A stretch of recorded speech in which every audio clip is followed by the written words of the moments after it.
বাল্যবিবাহ। শামীম হাসান। কে গো তুমি খুকি, কাঁদছ যে দেখি? ভর দুপুরে হেঁটে যাচ্ছ কই ছুটে? নাম আমার লাকি, পাশের গাঁয়েই থাকি। মনটা বেজায় ভারী, যাচ্ছি বাপের বাড়ি। কি হয়েছে শুনি, একটু তো জানি। কি আর বলি দুঃখের কথা, মনে আমার অনেক ব্যথা।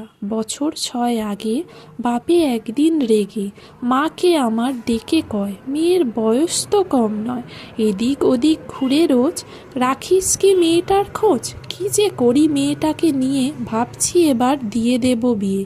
বাপের কথাই সত্যি হলো, পাত্রপক্ষ দেখতে এলো। কেবল ক্লাস 6-এ পড়ি, এত কি আর বুঝতে পারি?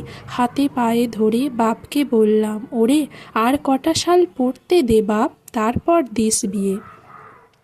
জ্ঞান বিনে কি করব আমি শ্বশুর বাড়ি গিয়ে? বড় হয়ে হতে চাই আমি প্রীতিলতা, বেগম রোকেয়ার মতো, কিংবা বনলতা। বন্ধ কর এই প্যাচাল, সংসারে অভাব আজকাল। বিয়ে দিলেই বাঁচি এখন, কমবে খাওয়ার মানুষ একজন।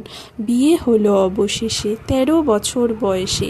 শুনতাম স্বামীর ঝাড়ি ঝুড়ি, কখনো শ্বশুর শাশুড়ি। বিয়ের পরে থাকতাম ভয়ে, কখনো খেয়ে না খেয়ে।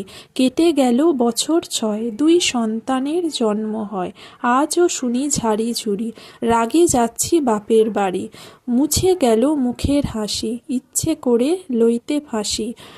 শুনে মাতোর দুঃখের কথা, আমার মনেও লাগলো ব্যথা। বাল্যবিবাহ সম্পর্কে থাকলে সবাই সচেতন, হইতো না জীবনটা তোর মাগো আজ এমন।